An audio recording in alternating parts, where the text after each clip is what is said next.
Now that you've created your original stencil and picked out your 2 complementary color papers, it's time for us to make that grid and trace your stencil to make our actual tessellation.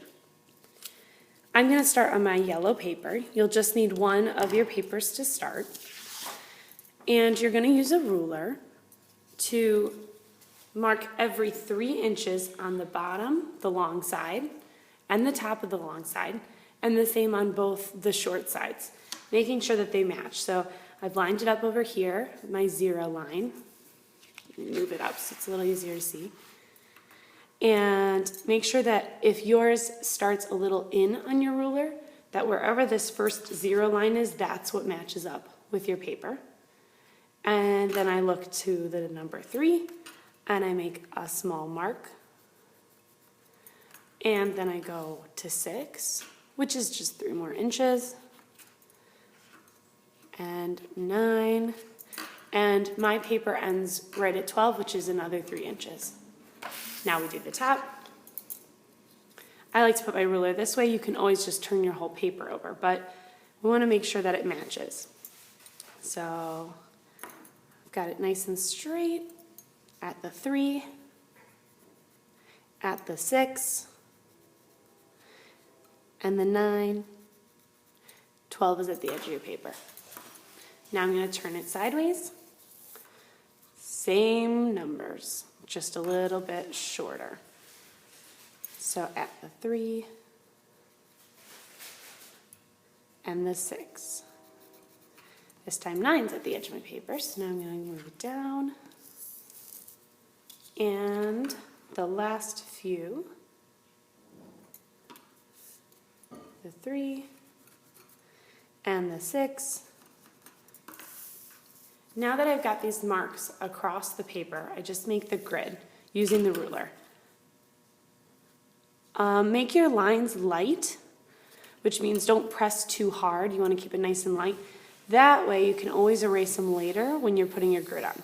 So there's a light line on mine. Hopefully you can still see it in the video. Make it enough that you can see it, but not that you're pushing too deep into the paper. We will want to erase this later. Nice and light. I'm just lightly setting that pencil and dragging it across the paper, not pushing. Just lightly there. And now I'm going to turn it and go the other way to make the grid. Make all those squares.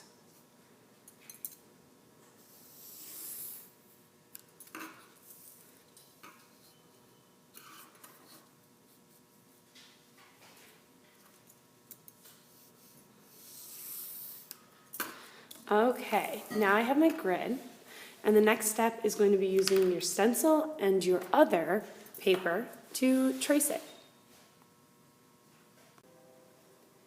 The next step is tracing. You're going to need to trace the stencil about 6 to 8 times. I'm going to do 8 just in case something goes wrong when I'm cutting them out. And when you're doing your tracing on the grid, whether it's a slide, it goes one way, or if it's a flip where you're turning it A side, B side, the other color is only going to go one direction. So it's almost like you can trace 8 anywhere on the paper so long as they're still facing this direction. So you'll choose, if you're doing a flip, maybe the A side and trace 8 A sides. And if you're doing the slide, you can still slide it and have them fit together, but you need to have the whole stencil so that you can cut it out. So let me just go ahead and start tracing mine. Remember, you got to be gentle on your stencil because this is your only one. You can't really go back and make another because it needs to all fit together just so. And I'm going to go ahead and let you guys skip ahead while I keep tracing.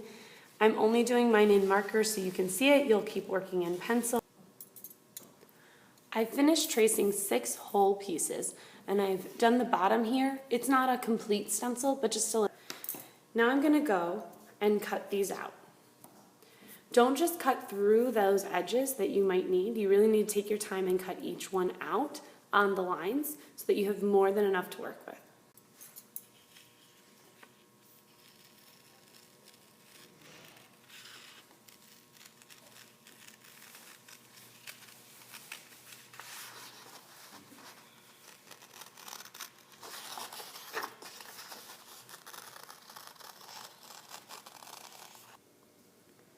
Now that you have your pieces cut out and you have the extra edges in case you need them, the first thing to do is to use your glue stick.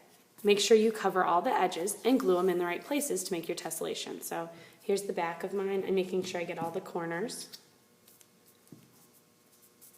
and the middle, because if those corners start to fold up, it's not going to work very well. And I put it right in the corner to make our stencil. Oh, you know what? I might have it sideways. There we go. That corner and this corner line up, just so. Now, it took me a second to turn it the right way. You can always line up your stencil and maybe trace it with pencil to help you, but see how that fits right in the corner like we talked about, and that's where I glue it. And then I'm going to move up here and do the same thing. So this one, I match up those corners, and that's where my next purple piece is going to go. That's why you need as many full pieces as you can. So it goes this way. Glue on the back.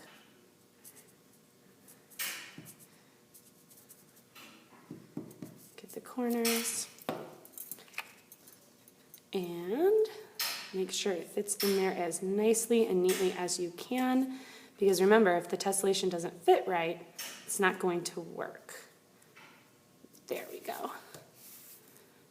Oh, my corner's a little off. You can always trim it if it's going off the page.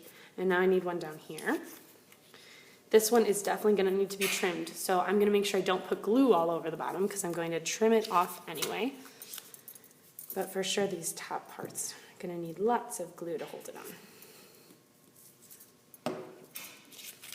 I need to be careful that I'm not turning this the wrong way, right? That would completely ruin my tessellation because I'm doing a slide. I need to make sure I'm continuing in the same way that the first one is glued. And there it hangs off the edge, that's where I'll trim it. Then I need this one, and you just keep going across. So here's another whole piece. Now my next step is to trim off the extra pieces on the sides, but save them to fill in some of the other areas. So I'm going to turn it over, and then it's really simple to see where it is. And take your time cutting. We don't want to cut the yellow. And we want to save these pieces. So there's one little piece. And I'm going to do the same up here.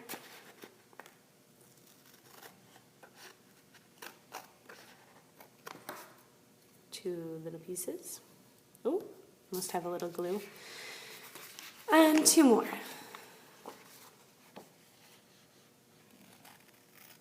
Right along the edge of the yellow.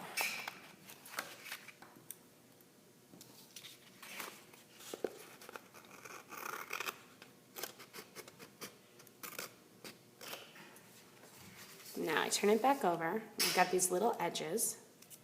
And let's figure out where they're going to go. I can put this stencil in, and I can see that this one would be fully yellow. This one too. But when I come to this side and put it in, I need this piece with the 3 bumps. So this one's not quite right, or this one, but this little piece matches perfectly in there. So I'm going to take this off and glue it right there. Little glue on the edge. Put your little extra piece right there. So I want you to check all the opposite color spaces. On mine, it's all my yellow spaces. So I put this here, and look, I need 2 pieces in this corner. I take it over. This one's going to go here, and this one will fit right here. Take it off, glue them on.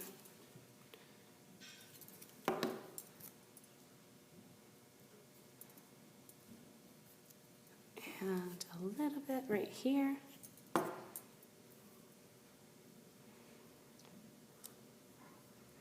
There we go. I checked these. So this one on the bottom needs this one piece, which I have ready to go. I'm going to put it right here.